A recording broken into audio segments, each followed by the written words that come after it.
Hey mamas, most of you probably imagine the sweet moments you'll have feeding your new sweet little baby, but most of you probably aren't imagining the spit up that often accompanies it. Whether you're breastfeeding or formula feeding, baby reflux can be startling and nerve-wracking as you scramble to figure out if something is wrong with your baby, how you can help them, and then worry some more about whether they've just spat up everything that they just ate. So in this video, I'm sharing with you common causes for baby reflux, how you can remedy it, when to seek help, and finding peace of mind when your baby does spit up. I'm Bridget, and I'm a birth doula and childbirth educator in the San Francisco Bay Area, and I love helping moms feel confident that their bodies are built to birth their babies and nurture and love them as mothers.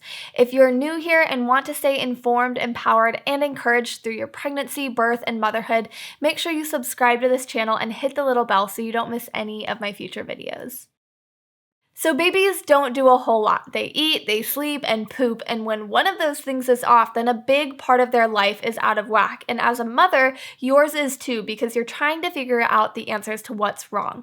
Baby isn't supposed to have trouble eating, but sometimes it happens, and it can cause mamas to stress over their babies. So by the end of this video, you'll have steps to take to help with your baby's reflux, to help replace stress with confidence as you care for your newborn baby. So first of all, what is reflux? If you're a mama currently dealing with this issue, you're probably not going to need a verbal description because the description is probably all over the front of your shirt in the form of milk.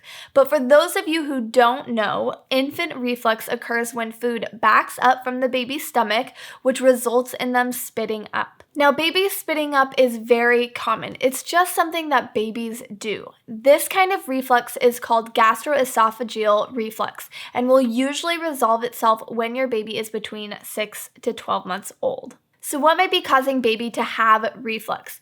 One reason is that they might be drinking their milk too quickly and swallowing air as they drink. If this is the case, you might want to consider only nursing on one side at each feeding to avoid your baby getting too forceful letdowns and eating too much in one setting. If you are using a bottle, you want to make sure that the hole in the bottle's nipple is the right size for your baby's age. And that will differ between different brands of bottles, so you'll need to check in with the bottle that you're using. A nipple that is too big will make baby swallow too big of gulps and likely get air trapped inside that will give them reflux. Another thing that might be causing reflux is that baby is in a position during a feeding that doesn't allow their milk to settle down well. When you're feeding a baby with reflux, you want to try to be in a position that allows their head to be higher than their belly so that the milk flows down and then stays down. Burping your baby often throughout the feeding is also a good idea to help prevent reflux. If you're bottle feeding, you want to burp them every ounce or so, and if you're breastfeeding, every 5 minutes for a baby who nurses on the slower side, and every 2 or 3 minutes for the baby who nurses more quickly.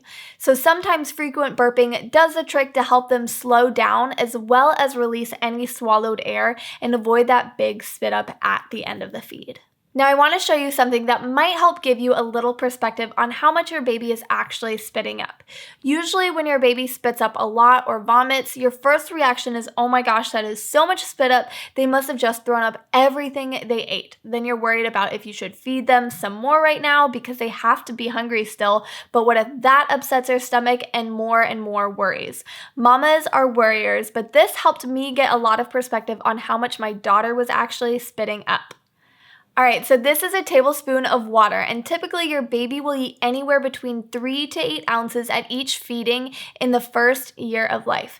Now, if I pour this tablespoon of water down a onesie, you're going to notice what a mess it makes and how much more it looks like compared to how much it actually is. So, all this water.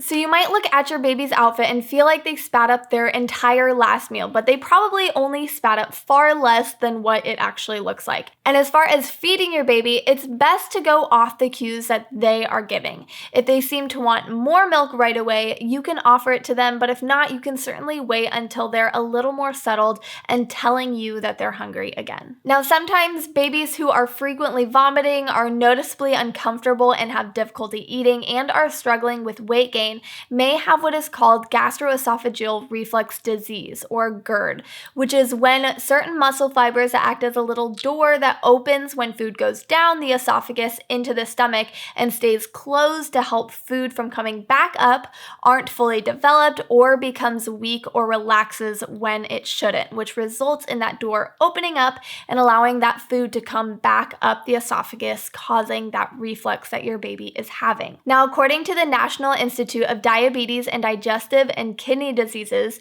babies who are showing the symptoms of frequent spitting up and discomfort while eating beyond 12 to 14 months are likely to have GERD. So if you think your baby has GERD, it's a good idea to talk to your baby's pediatrician about your concerns. So with GERD, or just common baby reflux, there are things that you can do as parents to help your baby be more comfortable and be less likely to experience reflux. So things like burping your baby often, keeping them upright for 15 to 20 minutes after they've eaten before lying them back down, and trying frequent feedings with less milk at a time are all helpful ways to prevent reflux. However, the root of the issue very well may be in their gut. Our gut is so important and keeping us healthy, and sometimes when babies' guts aren't healthy, they have reactions like reflux. If the normal things like keeping them upright, burping them, and avoiding overfeeding them don't work, then it might be a gut issue that you need to deal with. It could be from an intolerance that they are reacting to from your breast milk or formula, in which case you would want to try to cut out common allergens for babies from either your own diet or make sure it's not in the formula that you're using. So those common allergens for babies are dairy, gluten, corn, egg, and soy. Typically, when you eliminate these foods, you introduce them back into your diet slowly, one at a time, to see how your baby reacts to your food intake. If you want to take a look into the elimination diet and how to do it, I've linked down below an easy to read and easy to follow plan to do the elimination diet. The elimination diet is not something you'll want to do long term, and you should definitely make the effort to be eating lots of healthy foods as you are eliminating other foods, and not just try to substitute with junk food. If your baby is struggling with food intolerance, this could potentially provide a lot of relief and maybe even stop the reflux your baby has altogether. Another great way to provide your baby with a healthy gut is by giving them probiotics. Probiotics help the good gut bacteria in the intestines to be strong and outnumber the bad gut bacteria. And according to a study published by JAMA Pediatrics, probiotics can significantly reduce the amount of crying, reflux, and constipation that babies commonly experience. I'll link that article in the description below if you're interested in checking that out. You'll definitely want to check in with your baby's pediatrician before giving them probiotics, but typically there should be no reason not to give your baby a probiotic even if they are totally healthy. The probiotic that I recommend is BioGaia Protectus because it has the probiotic strain called Lactobacillus reuteri that has been studied and proven to help babies with reflux issues, colic, and constipation. And if you want to get it and discuss it with your doctor, I'll link it down below for you to get from Amazon. And typically when you're using the strategies to help your baby keep their milk down, making sure they're not reacting to any food intolerances, and giving them probiotics, you are going to notice a huge improvement in your baby's behavior. Less crying and fussiness, and they're eating, less discomfort, and less spitting up. And you'll notice yourself feeling so much more at peace and confident. Well, Mama, I hope this video has given you the information and confidence to help you know how to tackle that baby reflux that often catches you off guard and leaves you uncertain and nervous. I want to encourage you by saying that you are doing an incredible job, and I hope that you are feeling the love and bonding and happiness between cleaning spit up and dirty diapers and snuggling with your newborn baby. There's no love like a mother's, and you're the best one for your baby. If you like the information in this video and are finding it helpful and think other mamas need to hear it as well, make sure you give it a thumbs up so YouTube knows to share it with other mamas like you who are on the hunt for answers. So thanks for being with me in this video, and I will see you in the next one.